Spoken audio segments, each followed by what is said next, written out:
Ευχαριστώ ιδιαίτερα τον πατέρα Ευστράτιο για το κάλεσμα να έρθω να μιλήσω απόψε στο καταληκτικό εσπερινό.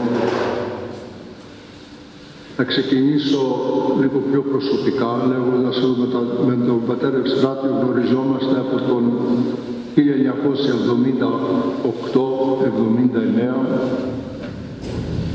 και έχουμε περάσει πολλές ευχάριστες στιγμές και ο ένας έχει συμμετασχεί στον άλλον στις δύσκολες στιγμές. Δεν υπάρχει μεγαλύτερη ευλογία για κάθε άνθρωπο, αλλά ιδιαίτερα για εμάς τους κληρικούς, να έχουμε αδελφούς κληρικούς που είναι πραγματικά αδέλφια. Γιατί στην εποχή μας λείπει αυτή η αδελφοσύνη. Και στην εποχή μας δυστυχώς ο ένας έχει αποξηλωθεί τόσο πολύ από τον άλλον, όπως θα πω και στη συνέχεια, που δυστυχώς μένει μόνος. Δεν πολύ συναντιόμαστε με τον πατέρα Ευστράτιο, λόγω ότι και αυτός έχει φόρτο εργασίας και εγώ είμαι πολύ φορτωμένος στις εργασίες μου, αλλά μπορείς να καταλάβεις μια γνήσια φιλία όταν συναντάς τον αδελφό σου και είναι σαν τον είχες δει εχθές. Έτσι είναι, τουλάχιστον εγώ αισθάνομαι με τον πατέρα Ευστράτιο. Και έτσι αισθάνομαι για την ενορία, γιατί θυμάμαι όταν πρώτο ήρθε ο πατήρ Ευστράτιος σε αυτή την ενορία και δεν υπήρχε τίποτα. Και βλέπω πώς έχει εξελιχθεί η ενορία, ο ναός, το εκκλησίασμα, και δεν υπάρχει απλώς χαρά, αλλά ευχαρίστηση προς τον Θεό για το παράδειγμα που δίνει ο πατήρ Ευστράτιος ως καλός ποιμήν. Θα μπορούσα να μιλήσω όλο το βράδυ για τον πατέρα Ευστράτιο, αλλά ίσως μια άλλη φορά θα βρούμε αυτή την ευκαιρία. Αλλά μέσα στα ίδια πλαίσια θα μιλήσω απόψε μαζί σας. Θα μιλήσω ιδιαίτερα για την αγάπη, αλλά ίσως όχι όπως συνήθως μιλάμε. Αν κάποιος μπορούσε να χαρακτηρίσει την εποχή μας σήμερα, θα έλεγα ότι είναι μια εποχή που βιώνεται πάρα πολύ απελπισία. Και ειδικά αυτές τις μέρες στη χώρα μας υπάρχει μεγάλη αγανάκτηση, δυσαρέσκεια, θυμός, και φαίνεται ότι δεν υπάρχει μέλλον. Αλλά πιστεύω ότι αυτό δεν είναι ο πραγματικός χαρακτηρισμός της εποχής μας. Αυτό είναι το σύμπτωμα. Πιο βαθιά στη ρίζα αυτού του συμπτώματος είναι η αδιαφορία. Λέμε ότι υπάρχει αγάπη και υπάρχει μίσος, αλλά χειρότερο απ' όλα είναι ότι υπάρχει αδιαφορία. Και νομίζω η μεγαλύτερη αμαρτία είναι αδιαφορία. Μεγαλύτερη αμαρτία από τον θυμό και από το μίσος. Εξάλλου, η αδιαφορία συνάπτεται με αυτό που λέμε ανοήματα. Λέμε να μας συγχωρέσει ο Θεός για τις αμαρτίες μας και τα ανοήματά μας. Το ανόημα είναι ότι μεγαλύτερο κακό από την αμαρτία. Έτσι ήταν στην Παλιά Διαθήκη. Γιατί όταν έχεις ανοήματα σημαίνει ότι όχι απλώς δεν καταλαβαίνεις, αλλά αγνοείς την αλήθεια. Και όταν αγνοείς την αλήθεια, τότε διαρκώς περπατάς μέσα στο σκοτάδι. Σήμερα, η τελευταία Κυριακή των Ιστιών, έχουμε τρεις προσωπικότητες που δεσπόζουν στη λειτουργική μας ζωή. Ο ένας, όπως ακούσαμε στα τροπάρια απόψε στον Εσπερινό, είναι ο πλούσιος, ο άλλος ο Λάζαρος. Εδώ να κάνω μία παρένθεση. Στο αρχαίο τυπικό της Εκκλησίας, σήμερα δεν ήταν η Κυριακή της Μαρίας Αιγυπτίας, αλλά ήταν η Κυριακή του πλουσίου και του Λαζάρου, όπου διαβαζόταν τότε η παραβολή του πλουσίου και του Λαζάρου. Ο πλούσιος, όπως θυμόμαστε στην παραβολή, ήταν αυτός που ήταν ντυμένος με ωραία ρούχα, είχε άνεση, κοίταζε μόνο και μόνο πώς θα απολαύσει την ζωή του, και απ' έξω του παρατηρώ ότι ήταν ο Λάζαρος πληγωμένος, που ζητούσε να φάει τα τρίματα από τα περισσεύματα του πλουσίου, και ο πλούσιος τον είχε αγνοήσει. Είστε δείτε. Με προστατεύει αυτό. Είναι η καλή σκιά μου, Πατριαρστά.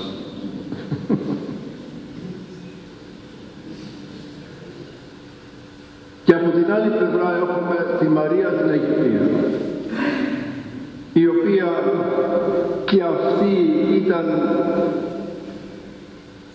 απορροφημένη μέσα στην ειδονή, αλλά και μετά απορρίφθηκε και μετά την είχε αγκαλιάσει χάρη του Θεού, και η τελευταία εικόνα της δεν είναι αυτή που είναι πλούσια, δεν είναι αυτή η οποία μέσα στην ειδονή, αλλά μία εικόνα που ίσως παρομοιάζεται με τον Λάζαρο. Μία γυναίκα που δεν είχε ούτε ένδυμα να φορέσει, ούτε φαΐ, μέσα στην έρημο, αλλά ντυμένη με την χάρη του Θεού.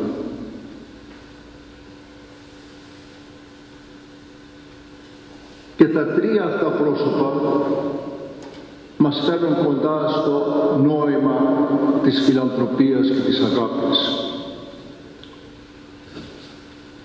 Ο πλούσιος αγνόησε τον Λάζαρο για έναν και μοναδικό λόγο, γιατί δεν μπορούσε να τον δει.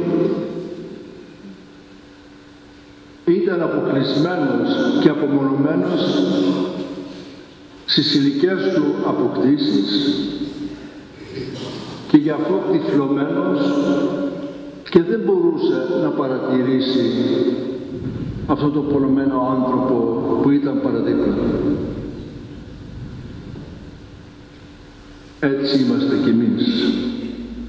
Είμαστε αποκλεισμένοι και απομονωμένοι μέσα στην ιδιωτική μας ζωή, στην προσπάθειά μας, αν όχι να απολαύσουμε τις ειδονές, τουλάχιστον και να αποκτήσουμε υλικά πράγματα. Είμαστε σε μια θέση που προσπαθούμε να τα κρατήσουμε για τον εαυτό μας. Διάβασα πρόσφατα κάτι που είπε ο Αρχιεπίσκοπος ο Αλβανίας, ο Αναστάσιος, που λέει ότι από τη μία πλευρά υπάρχει η θάλασσα της Γαλιλαίας και από την άλλη πλευρά υπάρχει η νεκρή θάλασσα. λέει ότι και τα ίδια και οι ίδιες οι θάλασσες και οι δύο αυτές θάλασσες έχουν τροφοδοτούνται από το ίδιο ποτάμι, τον Ιορδάνη. Η μία λίμνη, η μία θάλασσα κρατάει το νερό για τον εαυτό της και αυτό είναι η νεκρή θάλασσα. Η άλλη θάλασσα όμως αφήνει το νερό ελεύθερο και γύρω από αυτή την θάλασσα υπάρχει πλούτος. Έτσι είμαστε κι εμείς. Όταν κλεινόμαστε στον εαυτό μας, τότε υπάρχει νέκρο. Όταν αφήνουμε τον εαυτό μας και αδειάζουμε τον εαυτό μας προς τον άλλο, υπάρχει πλούτος. Τα τροπάρια για τον πλούσιο και τον Λάζαρο λένε ότι είμαστε σαν τους δύο. Είμαστε σαν τον πλούσιο επειδή είμαστε απορροφημένοι στην ειδονή, αλλά είμαστε και σαν τον Λάζαρο που είμαστε φτωχοί εν πνεύματι. Αλλά το ερώτημα είναι, γιατί δεν μπορεί να αγαπάει κανείς?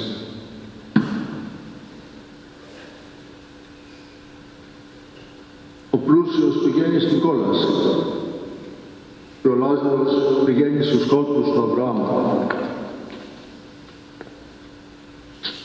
Ο πλούσιος δεν μπορούσε να αγαπήσει.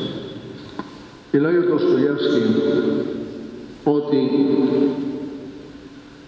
τι είναι η κόλαση, και λέω πως είναι το μαρτύριο να μην αγαπάει κανείς. Το μαρτύριο να μην μπορέσει κανείς να αγαπήσει. Αυτή είναι τυραννία. Να θέλεις να αγαπήσεις, αλλά να μην μπορείς. Να θέλεις να εισπράξεις ακόμα αγάπη και να μην την εισπράξεις. Ο άνθρωπος υπάρχει επειδή αγαπάει. Και όταν δεν αγαπάει δεν υπάρχει. Και γι' αυτό ο πλούσιος πηγαίνει στην κόλαση. Γιατί ζει μέσα στη μη ύπαρξη. Αυτή είναι η κόλαση. Είναι η κατάσταση της μη υπάρξεως. Και συνεχίζει ο Δοστογεύσκη πολύ εύστοχα και λέει ότι μία φορά και μονάχα μία φορά δόθηκε μία στιγμή αγάπης στον καθένα μας όταν ο Θεός μας έφτασε σε αυτόν τον κόσμο. Μία και μοναδική φορά μας έδωσε την ευκαιρία ως ύπαρξη, όχι για να γευτούμε αγάπη, αλλά να αγαπήσουμε. Και εφόσον δεν μπορούμε και δεν εκμεταλλευτήκαμε αυτή την ευκαιρία το να αγαπήσουμε, τότε η συνέπεια είναι, η φυσική συνέπεια είναι ότι δεν μπορούμε να ενωθούμε με τον Θεό, την όντως αγάπη για την αιωνιότητα. Θα μείνουμε στην κατάσταση που είμαστε, σε κατάσταση μη ύπαρξης. Και λέει ότι αυτό είναι το βασανιστήριο της κόλασης. Γιατί ο πλούσιος πηγαίνει στην κόλαση και ξαφνικά εκεί καταλαβαίνει ότι θέλει να αγαπήσει, αλλά είναι αργά. Χάθηκε η ευκαιρία. Είναι αυτό που λέει η παραβολή των 10 Παρθένων, που οι 5 ήταν φρόνιμοι και άλλοι 5 ήταν μωρέ. Δεν φρόντισαν εγκαίρως να καλλιεργήσουν, να ψωνίσουν, να αγοράσουν το έλαιο της αγάπης.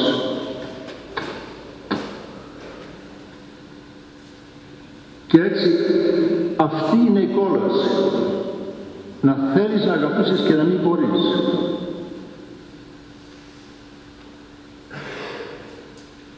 Και λέει ο Δοστογεύσκη μάλιστα ότι περιγράφουμε, λέει, την κόλαση, ότι υπάρχουν φλόγες εκεί και θα μας κάψουν. Και λέει ότι μακάρι να ήταν μόνο φλόγες στην κόλαση, γιατί αυτό θα αποσυντηρούσε τον άνθρωπο από την πραγματική του αγωνία, ότι δεν μπορεί να αγαπήσει. Η πραγματική τυραννία της κολάσεως είναι αυτή. Αλλά πάλι έρχομαι στην ερώτηση, γιατί φοβόμαστε την αγάπη? Η αλήθεια είναι ότι ακόμα και ο Απόστολος Πέτρος φοβήθηκε την αγάπη, όταν ο Χριστός τον πλησίασε και του είπε «Δεν σ' αντέχω, πήγαινε μακριά μου».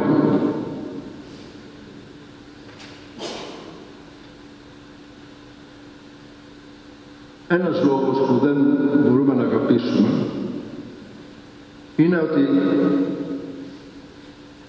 δεν έχουμε την προθυμία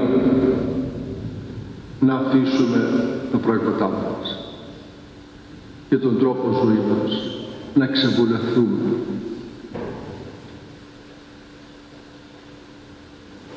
Βλέπουμε σήμερα τις δυσκολίες που έχουν οι νέοι άνθρωποι να παντρευτούν,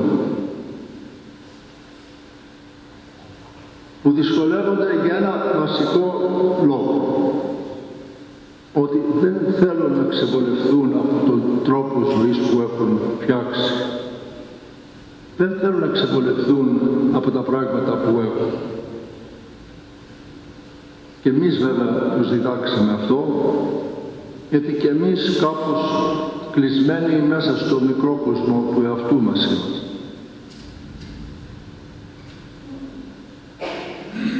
Αλλά και για μένα αυτή η περίπτωση, αυτή η αιτία δεν είναι ακριβώς αιτία, και αυτό ίσως λίγο σύμπτωμα είναι.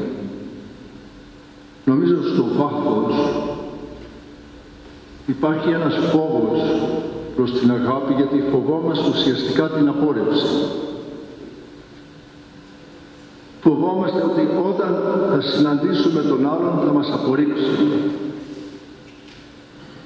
Ή μάλλον εκεί που φοβόμαστε, αυτό που φοβόμαστε είναι ότι αν αγαπήσουμε τον άλλον, αν ανοιχθούμε προς τον άλλον, γιατί η αγάπη είναι ένα άνοιγμα,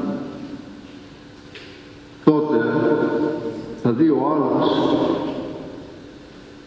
τα δικά μας τα πάθη, τα δικά μας τα ελαττώματα, τη δική μας αδυναμία, τα δικά μας τα αμαρτήματα, και ίσως εκεί θα μας απορρίψει. Αυτό όμως για μένα έχει και μία άλλη ρίζα. Ο άνθρωπος δεν μπορεί να εμπιστευτεί στον συνάνθρωπό του, όχι μόνο επειδή φοβάται ότι ο άλλος θα του κάνει κακό, όχι μόνο επειδή δεν έχει ο ίδιος εμπιστοσύνη στον εαυτό του, και τα δύο στέκονται, αλλά επειδή στο βάθος δεν έχει πίστη ουσιαστικά στο έλεος του Θεού. Γιατί αν είχαμε πίστη στο έλεος του Θεού, αν πραγματικά νομίζαμε ότι ο Θεός μας αγαπάει και μας δέχεται για αυτό που είμαστε, παρόλες τις αμαρτίες μας, παρόλες τις αδυναμίες μας, τότε δεν θα είχαμε τον φόβο προς τον εαυτό μας και προς τον συνανθρωπό μας. Υπάρχει ο φόβος επίσης ότι δεν θα ικανοποιηθούμε. Και εδώ είναι το λάθος. Αγάπη δεν είναι παραδόση, είναι μόνο δώσε.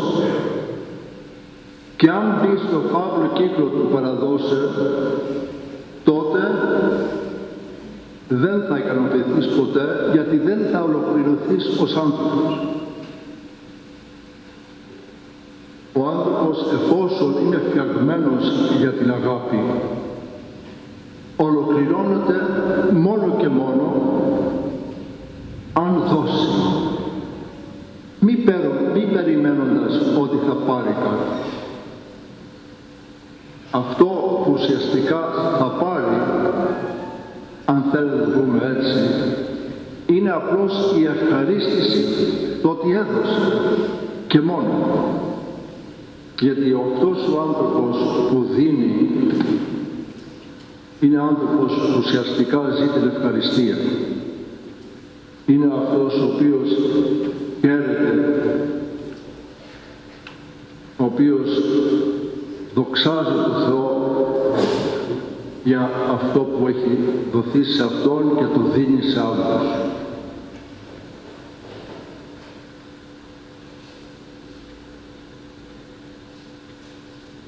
Υπάρχει και ένας άλλος λόγος που δεν μπορούμε να αγαπήσουμε. Το να αγαπήσει κανείς σημαίνει ότι χρειάζεται να σηκώσεις μία ευθύνη για τον άλλο. Και έχεις και ευθύνη απέναντι στον ίδιο τον εαυτό του και στο Θεό για τον άλλο. Και σήμερα φαίνεται ότι δεν θέλουμε αυτή την ευθύνη. Είμαστε ευθυνόφοβοι σε όλους τους τομείς της ζωής μας. Και αυτό φαίνεται και στα νέα παιδιά. Σε μία έρευνα που έγινε πρόσφατα, λένε ότι η νέα γενιά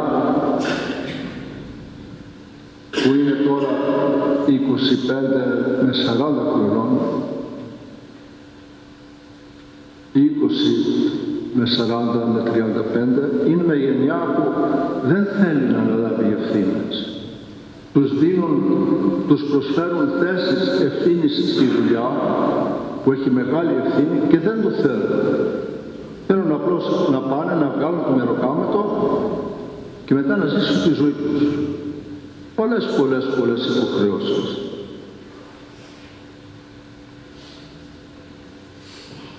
Το να προσφέρει κανείς όμως δεν μπορείς να το μετρήσεις σαν ωράριο.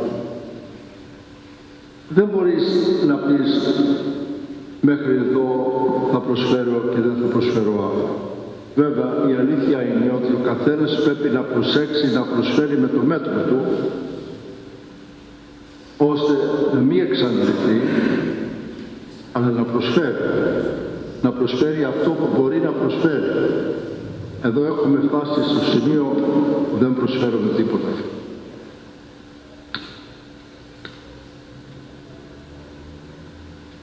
Αλλά δεν είναι απλώς να προσφέρουμε.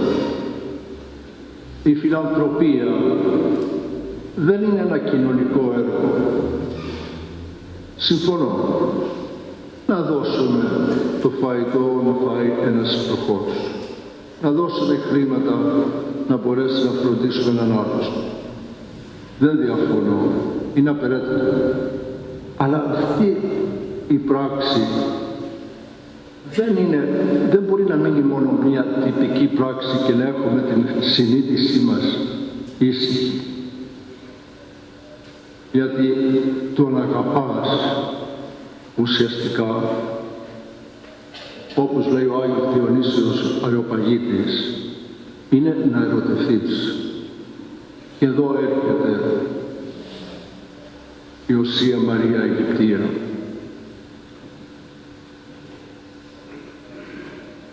Ο Άγιος Διονύσιος λέει ότι οι λέξεις αγάπης, οι λέξεις της αγάπης και του έρωτος είναι ταυτόσιμες. Και όταν δεν μπορούμε να γνωρίσουμε τον όντως έρωτα, τότε γλιστράμε, λέει ο Άγιος Διονύσιος, και νομίζουμε ότι ο έρωτας είναι μόνο κάτι σωματικό. Η Οσία Μαρία είχε έναν ερωτισμό, αλλά όμως επειδή δεν είχε γνωρίσει τον όντως έρωτα, γλίστρισε και προσπαθούσε να εκφράσει τον ερωτισμό της με έναν λαθασμένο τρόπο μέσα από την πορνεία. Και γι' αυτό ποτέ δεν μπορούσε να ικανοποιηθεί, να ολοκληρωθεί.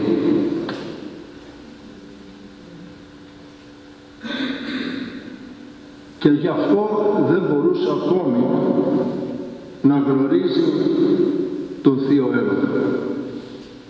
Γιατί ήταν βυθισμένη μέσα στην προσπάθειά της να ικανοποιηθεί σωματικά, σαρκικά.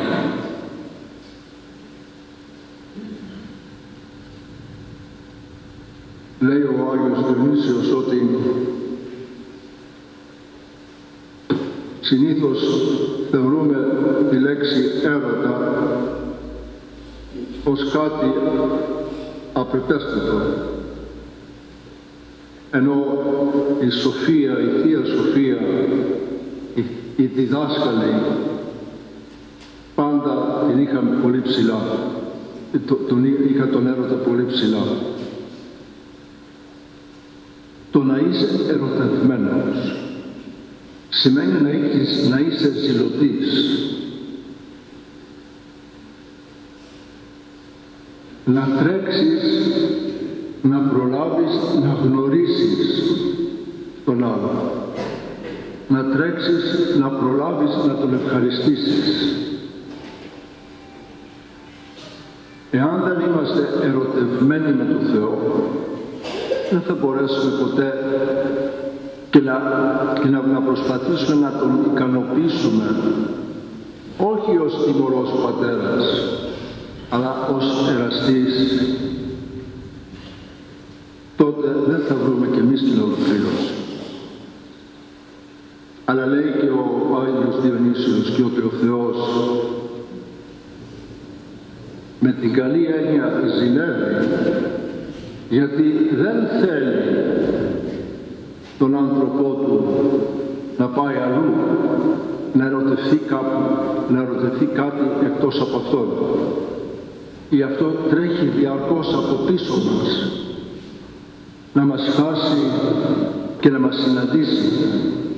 Γι' αυτό έγινε άνθρωπος, για να μας σώσει, να καταλάβει, να μας βοηθήσει να καταλάβουμε πόσο πραγματικά ο Θεός είναι ερωτευμένος μαζί μας.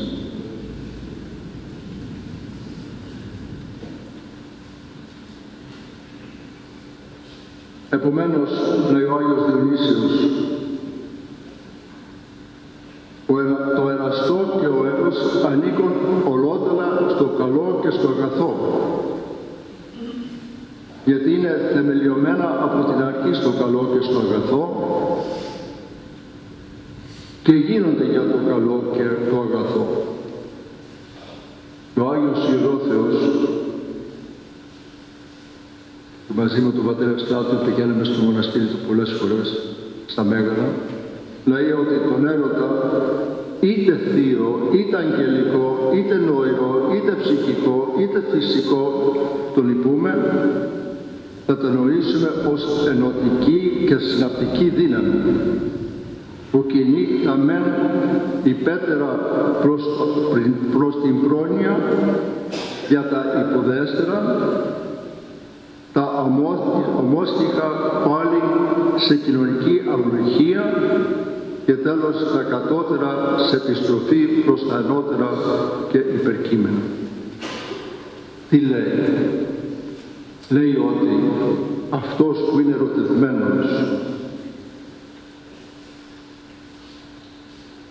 αυτός που πραγματικά είναι ερωτευμένος, ενώνει, δεν χωρίζει. Και αν ο έρωτας είναι γεμάτο οικία, τότε αυτό είναι που ενώνει. Η ακολουθία του γάμου είναι ακριβώς μία έκφραση αυτής της ενότητας. Ενώνει ένα ζευγάρι και με αυτό το ζευγάρι, όπως λέει ο Άγιος Χρυσόστομος, ενώνεται όλη η οικουμένη.